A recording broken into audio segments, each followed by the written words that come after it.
Nyt se kylmälehto kyllä teki viimeisen tyräyksensä. Pakkoko sitä oli kutsua koko ajan neiti Huttuseksi? No kuka nyt yllytti palkkaman puolihullu hauturin apulaiseksi? Virpi. Mitä te täällä teette? Mitä te oikein yritätte tehdä tälle kunnalle? No mutta kai sinä nyt ymmärrät, kuinka tärkeää meidän oli saada sopimus aikaan Turpeisen kanssa. Mä oletan, että sä tajuat, mitä se merkitsee mulle ja mun lapselle. Lapsen? Minusta tulee iso isä. No, onko se totta? No on! Virpi. Isälle voit kertoa kuka. Siis kenestä?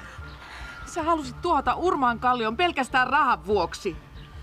En halunnut. En rahan vuoksi. Vaan sen takia, että kaikki olisi taas niin kuin ennenkin. Aiotko sinä lähteä? Kyllä. Ja sinä jäät ja sun tyttäresi. Turpeinen ja ne muut, nehän vie suku pässiä narussa. Psst! Johtajat. Ex-johtajat. Niin. Jumalauta kylmälehto. Nyt sinä kyllä tyrit viimeisen kerran. Kuinka niin? Aion toimittaa Exoduksen Turpeiselle 20 sekunnin kuluessa. Tiedätkö sinä, kenen nimen sinä otit siihen paperiin? Neiti Huttusen tietenkin. Niin, mutta kun siihen piti ottaa Rova Turpeisen nimi. No mitä väliä sillä enää on?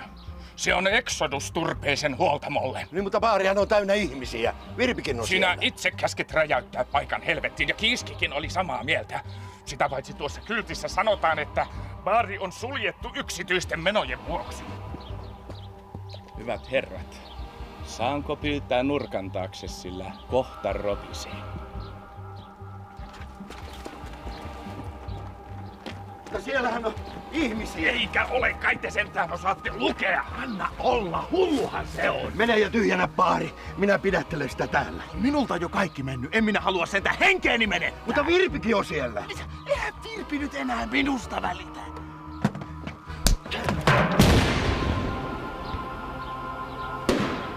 Mikä se on?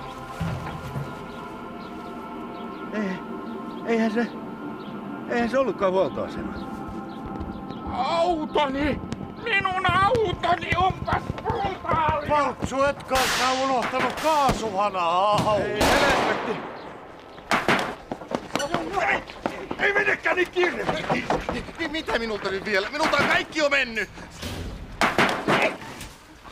Hyvä, ettei teidän puuhian tekee menetetty ihmishenkiä. Minä voin ottaa vastuuta kylmälehden tekemisistä, sano hullu! Minä voin ottaa vastuuta siitä, jos te vielä kerran astutte jalallanne tähän pitäjään. Tämä minä sanon niin kuin miesmiehelle, eikä ollenkaan niin kuin virkamiehelle. On sellaisiakin jätteitä, jotka eivät koskaan nouse pintaan, kun ne syvälle suusuilmakkeeseen. Tuliko tämä selväksi? Kyllä.